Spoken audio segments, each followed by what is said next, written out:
Hey guys, welcome back. Recently we talked about a phenomenon called Ozempic butt, and we dived into some of these really sensational, things that the media comes up with to talk about the side effects of Ozempic.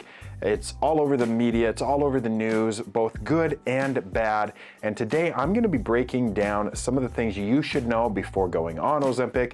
If you're not taking it, you probably know somebody that is. And you might be asking, why am I as a dermatologist talking about this? Well, I've had a lot of patients that come to me and they're on it, and we're managing things like loose, sagging skin. And I actually spend a lot of time talking with my patients about lifestyle modifications because it helps their skin disease. And a lot of those things relate to the reasons that they may be taking Ozempic in the first place. If you're new to the channel, welcome. I'm Dr. Portela. I am a board-certified dermatologist, and I'm here to help you live healthier, to feel better inside and out, so you can do the things you want to do every day for as long as you want to be able to do them. And we're talking about living healthy, losing weight, and all of the things that Ozempic can offer, but what you should know before you consider going on it. And I have scoured the internet to look for some of the top questions that people are asking about Ozempic, and we're going to be discussing them here on the channel today. As a quick recap, we talked about it in the other video, but let's talk about what Ozempic is. Ozempic, the generic name is semaglutide, and the class of medication that this is in is called a GLP-1 agonist, or a glucagon-like peptide 1 agonist. GLP-1, what it does in the body is it tells your brain that you're full. It is a satiety type hormone. So once you've taken that medication, or when your body releases that naturally, your body, your brain, your stomach, everything communicates and says, I'm full, I don't need to eat anymore. Now, we have very nutrient-dense food available to us in the United States, and it's really easy to overeat and to get in a calorie surplus.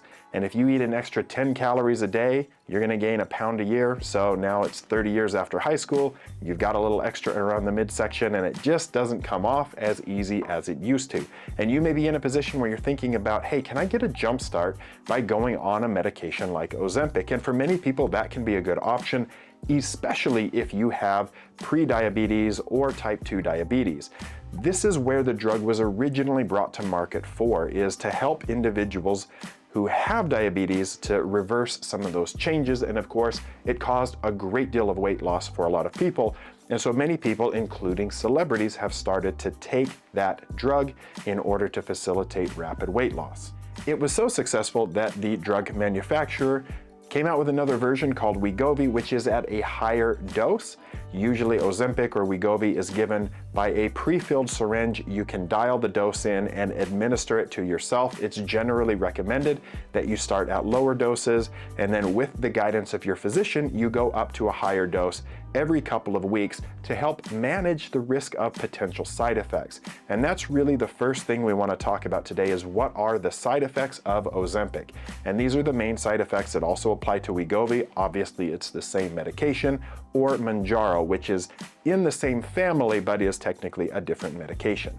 So in considering the side effects, these are things that many people experience to varying degrees. It's less if you start at low doses, but nausea, vomiting, diarrhea are all very common side effects when you're taking these medications. And sometimes it's severe enough that people don't stay on the drug. They just can't tolerate it. And in these individuals, they need to have lifestyle modifications or pursue other medications to help them achieve weight loss goals. One of the other things that Ozempic does is it delays gastric emptying, meaning when you put food in the stomach, there's supposed to be a set amount of time before that transmits into the small intestine to be digested the rest of the way. But that process is slower when you're taking a medication like Ozempic. And so you have delayed gastric emptying, and that can cause some people to have abdominal fullness or stomach pain. And it's just another very common side effect from Ozempic, Wegovy, Munjaro. So before you go on these medications, your doctor will discuss these risks of side effects for you, but it's something you should absolutely be aware of before you start taking the medication. Another important issue to know if you're going to be taking Ozempic is that use this as an opportunity to implement the types of lifestyle changes that have been difficult to implement in the past. One of the biggest risks I see that my patients go through when taking these medications is that yes, they are losing weight, But if they're not physically active, they also start losing muscle and bone.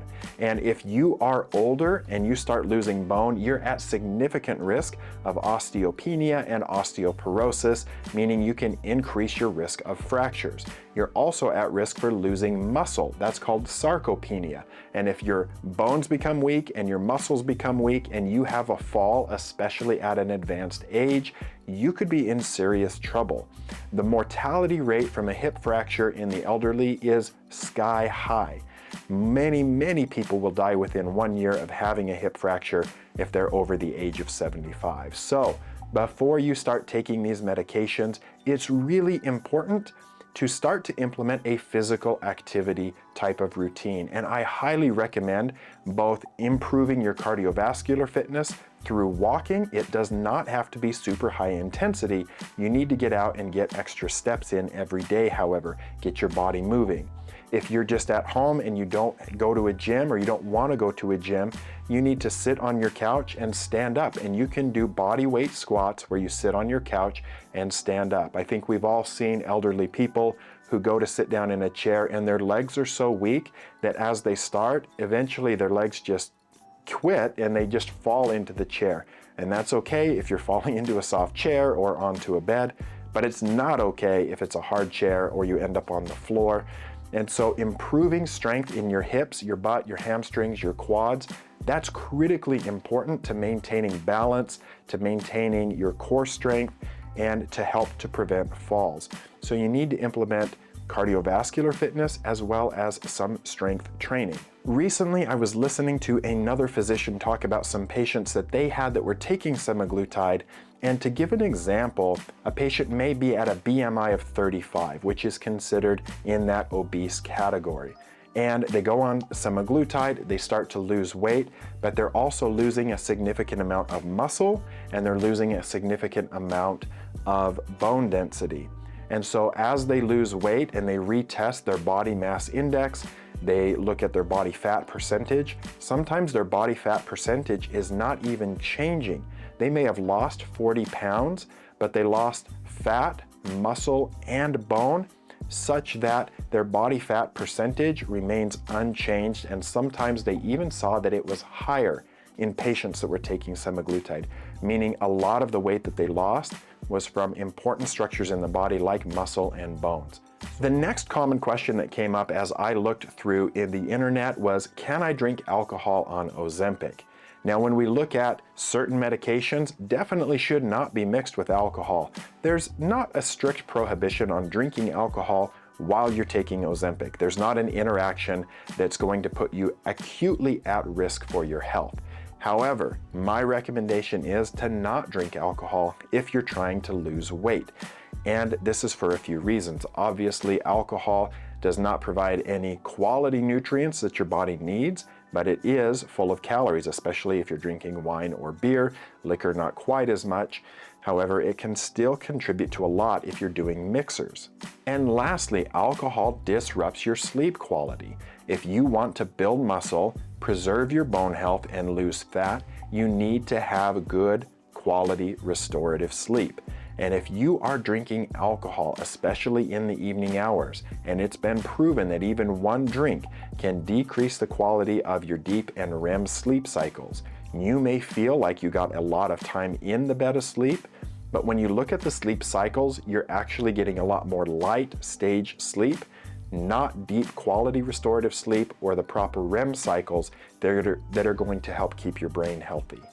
And the last question that I want to address that came up quite often as I searched is, how does Ozempic compare to metformin? Metformin may be the most commonly prescribed medication in the United States, if not the world.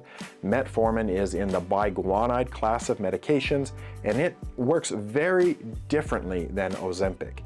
Metformin is a pill that you would take once daily. It comes as an immediate release or a sustained release formula, and it decreases the amount of glucose that your body will absorb from food in the intestines. It decreases the amount of glucose or sugar that your liver will produce and pump back into circulation, and it helps improve insulin sensitivity in the muscles.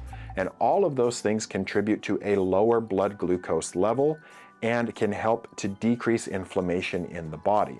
Now, Ozempic, of course, is given by an injection. You're going to give an injection once a week, and it works like that GLP-1 hormone inside your body. And by decreasing the overall calorie intake, you're going to become more insulin sensitive as you lose weight. Metformin is known to provide some weight loss, but it's very modest. Most people would not take metformin as an adjunct to weight loss. It's really given in individuals who are diabetic and need to improve their insulin sensitivity. It's not taken usually by people who are not diabetic, except in rare circumstances. And one of the biggest differences in Munjaro, Ozempic, or Metformin is the cost. Ozempic on average is going to cost about $2,500 a year, whereas Metformin, especially if it's covered by insurance, it's on the generic list, can be less than $50 a year. It's usually on that $4 list at most pharmacies. Sometimes it's even going to be free, no out-of-pocket expense if you have health insurance. Here on the channel, we're not haters against Ozempic. I think that it can be a great tool to jumpstart weight loss or to really aid in the control of diabetes.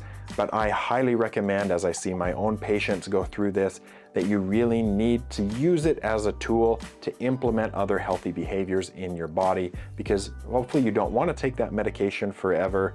And as you get off of it, you need to have systems in place to maintain that healthy lifestyle that you've implemented. Hopefully answering some of these most commonly asked questions about Ozempic, Wegovy, or Munjaro have been helpful to you. If so, I just ask that you hit that subscribe button, and we're going to keep putting out more informational videos on this and other topics, because I want you to stay healthy, look good, feel good, and do the things that you want to do every single day and live as long and healthy as possible. Thank you for watching, and I'll be seeing you guys on the next video where we'll address more of these kinds of topics. See you there.